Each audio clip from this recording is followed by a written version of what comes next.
Ito yung first time na magbablog ako. Siyempre, pupunta kami ngayon sa Alwada, sa Lulu. Kasama ko ang aking mag-ina. Ito sila, oh. Hi, baby. Hi, mommy. Ito yung GMY Hotpot. Tapos ito si Kuya. Napakasipag. Sa totoo lang, wala talaga kaming pera na. Kasi wala akong trabaho. Si Mrs. lang ang may trabaho. Tanging ambag ko lang ay maging full-time father. Target namin, kailangan namin mapagkasya ang 150 dirhams. Hindi ko alam kung magkano yun sa Pinas. Pero kailangan namin siya mapagkasya. Kasi kami ay mag-iipon. Dahil marami kaming plano. Dahil sa mga nangyayari ngayon. Kailangan na namin mag-save at least 200,000 dirhams. Ada orang kau sani merasani mo na panjang.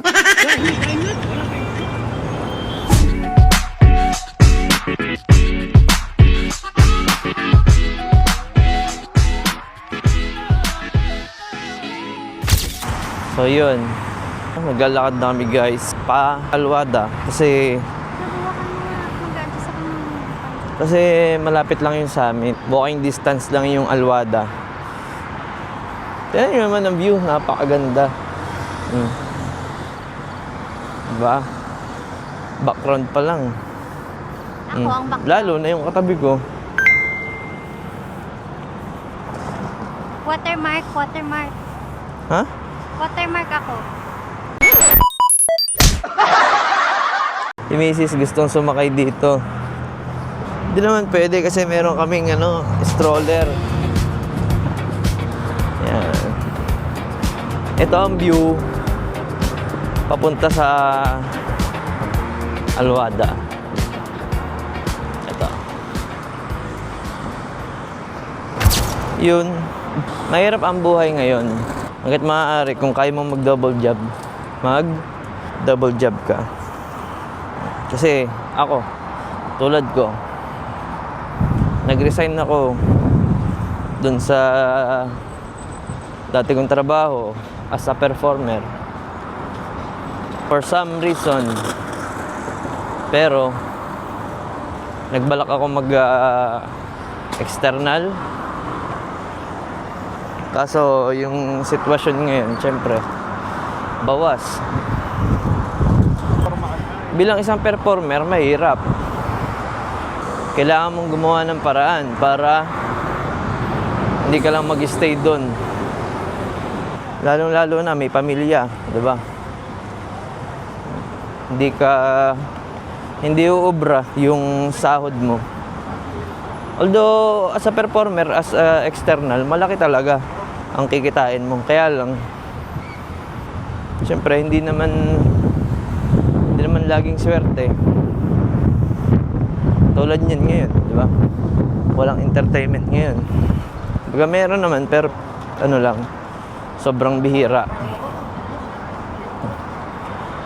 Kaya, yun, decision si Mrs. na mag-aral ako. Although yung namang tinake ko na course is connected naman siya sa tinapos ko. Tingnan natin. Sobrang mahirap. Kasi hindi din biro yung mga pinag-aaralan. Popost ko na lang yun para surprise kung sakali mong makapasa. Pero syempre, sana makapasa, di ba? Mahirap assume. Hindi ko alam kung tama ba yung mga pinagagawa ko nung exam. Pero tingin ko naman tama naman ako. So yun, isang pinakamagandang option na hindi ka lang basta performer, syempre, dapat meron ka ding extra na kumbaga skills and knowledge. Ganon. Bonus na lang yung mga pagsayaw-sayaw, pagkanta-kanta, bonus na lang yun. Extra income mo na lang yun. Hindi naman mawawala sa'yo yun eh. Kasi, ano na yun eh. Binigay na sa'yo ng Panginoon eh. Ayun. Mamaya, i-update ko kayo kung magkano yung nagastos namin sa aming pamimili. Kasi ang alam ko, bawal mag-vlog dun sa loob ng Lulu. So, ang gagawin ko, mag-video lang ako ng konti. Tapos itatago ko ng malupit itong camera. Kasi baka ma-fine. Tamang gastos pa. No? See you!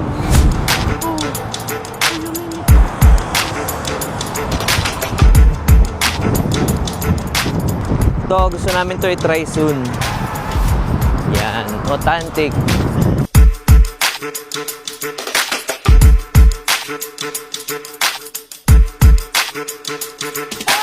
Sabi ko, Lulu, malapit na kami. Bumili muna kami dito sa Metro Manila ng mga Filipino essentials.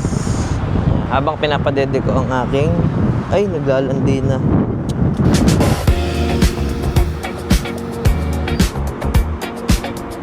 Nakahirit pa nga po si Mami ng milk tea.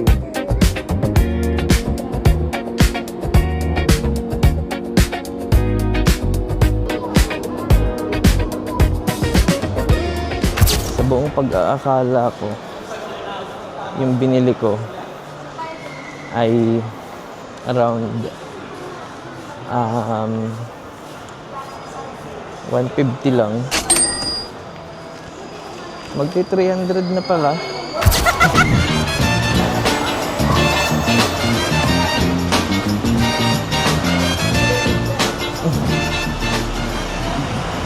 Nag-aantay namin ng taxi.